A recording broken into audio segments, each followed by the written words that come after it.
Assalamu alaikum. Je vais vous expliquer la suite de la leçon de la formation des roches sédimentaires. Prenez votre cours et suivez avec moi. Séquence 4. La diagenèse et la classification des roches sédimentaires. Activité 1. La diagenèse. Exercice intégré 1. Formation des roches argileuses. Les données. La boue argileuse, lors de son dépôt, est formée de 70% à 90% de l'eau. Elle peut se transformer en roche d'argile. Pour connaître les facteurs de cette transformation, des études réalisées ont donné les résultats du tableau suivant. Voilà le tableau. Donc ce tableau, il nous donne trois variables qui varient bien sûr en fonction de la profondeur. La question de l'exercice. En se basant sur ces résultats, expliquer la transformation de la boue argileuse en roche compacte. Essayons de comprendre d'abord le tableau. Donc, le tableau il ne présente la variation de la température, de la pression, de la porosité en fonction de la profondeur des sédiments.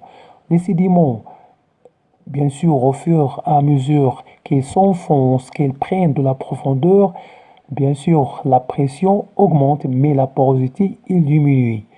Explication de la réponse. Au fur et à mesure que les sédiments s'accumulent, on assiste à un enfoncement des anciens sédiments à l'intérieur de la Terre. Il devient de plus en plus profond. Et la pression exercée par les nouveaux sur les anciens sédiments augmente, ce qui entraîne leur rapprochement et une diminution de la porosité. On obtient des roches consolidées compactes et c'est la compaction. Je réexplique d'une autre manière. La pression exercée par les nouveaux sédiments sur les anciens sédiments augmente avec la profondeur, ce qui fait rapprocher les particules entre elles et donc une expulsion de l'eau interstitielle, c'est-à-dire l'eau qui se trouve entre les différentes particules. Et le résultat, c'est une diminution de la porosité et compaction des sédiments. Donc la réponse. On remarque que la pression et la température augmentent avec la profondeur des sédiments, ce qui provoque une diminution de la porosité. المسامية par l'entassement. L'entassement, c'est la superposition ou l'accumulation تراكم des particules et ensuite la perte d'eau pour donner une roche argileuse consolidée. C'est le phénomène de la compaction. التماسك. En gros, comme conclusion, la boue argileuse, sur le phénomène de compaction, se transforme en roche argileuse qui est compacte. L'exercice intégré 2 compare les documents 1 et 2, page 92 d'une part, et les documents 3 et 4, page 93 d'autre part. Que conclure? Donc, prenons notre, bien sûr, document. Le document 1, il présente des grains de sable qui sont meubles, alors que le document 2, il présente des grains de sable consolidés sous forme de grès. C'est-à-dire que le grès, il provient des grains de sable. Le document 3, il présente des galets isolés, alors que le document 4, il présente bien sûr des galets qui sont cimentés sous forme d'un conglomérat. C'est-à-dire que le conglomérat, il provient des galets qui sont liés. Donc, comme réponse, le document 1 présente le sable roche, qui est une roche meuble dont les constituants ne sont pas liés. Et le document 2 présente le grès, qui est constitué de grains de sable liés entre eux par un ciment. Donc, le sable et le grès ont le même constituant, sauf que le sable est une roche meuble alors que le grès est une roche consolidée. Le document 3 présente des galets isolés et le document 4 présente un conglomérat, c'est-à-dire des galets qui sont liés. Donc, le conglomérat est une roche consolidée constituée de galets liés par un ciment. Question 2. Utilisez les documents 5, 6, 7, 8, pages 92 et 93, le manuel, pour expliquer comment se forment le grès et le conglomérat. Donc voilà le document 7, le document 8, le document 6. 6. Expliquons le document 7. La figure 1, il présente des grains de sable qui sont séparés par l'eau circulante, c'est-à-dire l'eau qui circule entre elles.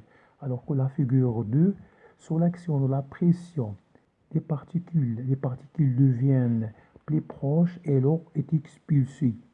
La figure 3, l'expulsion de l'eau par la pression et par évaporation entraîne une précipitation des sels, dépôt des sels entre les différentes particules du sable sous forme d'un ciment qui relie les grains de sable et on obtient une roche compacte qui est le grès.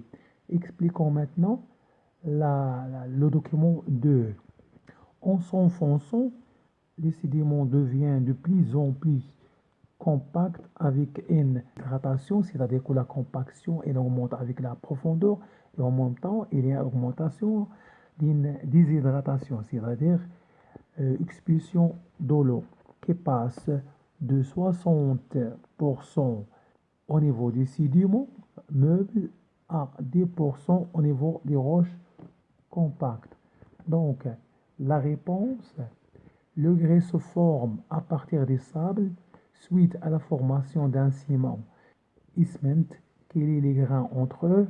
Le conglomérat se forme à partir du galets et d'autres sédiments qui sont liés par un ciment. La question 3. Utilisez le document 7, page 93, pour déduire le processus de la transformation des sédiments meubles en roches compactes. Donc la réponse elle est sous forme de conclusion. La diagenèse ou diagénèse désigne l'ensemble des processus physico-chimiques et biochimiques. Physico-chimique, la pression là, et l'évaporation, et aussi sous l'action de la température, et biochimique, c'est-à-dire les éléments chimiques d'origine organique, d'origine être vivant, par lesquels les sédiments sont transformés en roches sédimentaires. Ces transformations sont de deux étapes, la compaction et la cimentation. La compaction sous l'effet de la pression, de la charge des sédiments, c'est-à-dire l'accumulation des sédiments sous-jacents, le tassement, il y a départ de l'eau, c'est-à-dire expulsion d'eau, et les particules deviennent de plus en plus proches les uns des autres. La cimentation, les éléments dissous par l'eau scellent peuvent, en précipitant, cimenter les particules de sédiments entre elles après évaporation d'eau sous l'action de la température. La traduction de la compaction en arabe, c'est ce qu'on appelle التماسك. Et la cimentation, c'est la السمنة. Activité 2. Classification des roches sédimentaires. L'origine des roches sédimentaires montre une grande diversité. Donc, ces roches peuvent être classées selon plusieurs critères. Selon la taille de leurs éléments détritiques, document 13, page 95, le manuel. Selon leur origine, bien sûr, ça se trouve dans le document 14, et selon leur composition chimique, document 15. Voyons quelques exemples de roches sédimentaires. Ici,